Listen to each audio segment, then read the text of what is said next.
स्वागत है आप सभी का आपके अपने YouTube चैनल मैथ्स अवेयर पे। आज हम तार्किक वेन आरेख, जिनको हम वर्बल लॉजिकल डायग्राम्स बोलते हैं, उनको आज सीखेंगे। उनको कैसे हम बनाते हैं। तो उसमें हमारे 10 टाइप होते हैं टोटल, जिसमें से अब मैंने इस वीडियो में 4 कवर किए हैं। बाकी पार्ट्स हम दूसरी वीडियो में कवर करेंगे। चलिए स्टार्ट करते हैं। इनको सीखने के लिए हमें सीखना पड़ेगा कैसे हम इन छोटी छोटी चीज़ों को बनाते हैं। ये टाइप आप सीखने के बाद किसी भी वेन आरेख को बड़े आराम से बना सकते हैं, समझ सकते हैं। दिया है तो उसका रिलेशन निकाल सकते हैं, रिलेशन दिया है तो बना सकते हैं। सबसे पहला टाइप होता है यदि 3 अलग अलग अस्तित्व वाले समूह, विषय, वस्तु या नग हो। मतलब अगर अलग अलग चीजें हम ले लेते हैं तो उन्हें कैसे दर्शाते हैं।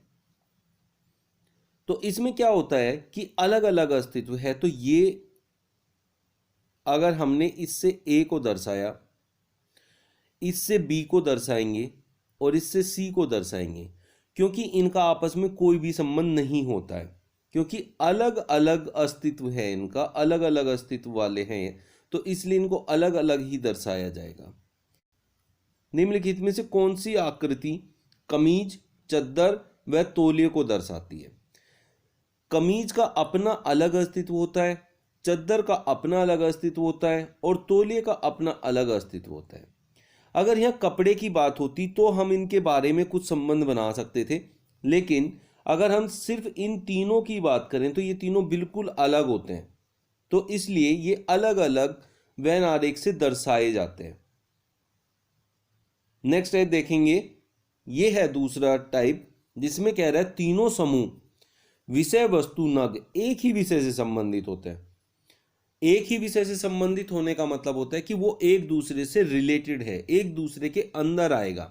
तो उस टाइप में बनता है ये वाला, एक होगा उसके ऊपर दूसरा आएगा और तीसरा इसके ऊपर आएगा। इस तरीके से हम बनाते हैं। चाहे कितनी भी वस्तु हो, अगर एक दूसरे से संबंधित है तो वो ऐसे बनेगी। इसके लिए एक एग्जाम्पल ले लेते हैं, मिनट, दिन व महीने।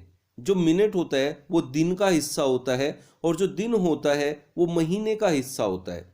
तो इस तरह में हम कहेंगे मिनट है तो मिनट दिन के अंदर आएगी और दिन महीनों के अंदर आएंगे। तो इस तरीके से इसका वेन आरेख बन के तैयार होगा।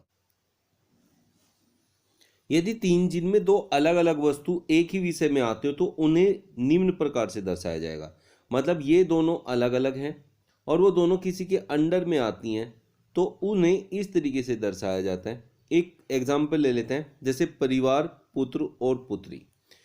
पुत्र जो होता है ये मेल है, पुत्री जो है फीमेल है। इनका आपस में कोई संबंध नहीं है, लेकिन ये दोनों के दोनों एक परिवार के अंदर आते हैं।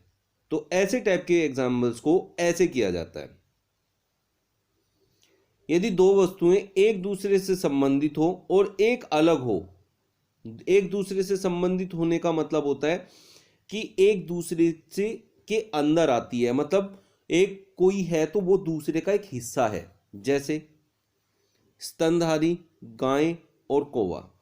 अब इसमें जो गायें होती हैं वो स्तनधारी होती हैं, तो स्तनधारियों के अंदर गायें आती है और कौवा उनसे अलग होता है। कौवे का इनसे कोई रिलेशन नहीं होता, कौवा स्तनधारी नहीं होता है और ना ही गायें वाली कैटेगरी में आता है, इसलिए उसको अलग रखा जाता है। इस टाइप के एग्जाम्पल्स के लिए ये वाला वेन डायग्राम हम बनाते हैं। Subscribe now and press the bell icon. Never miss an update.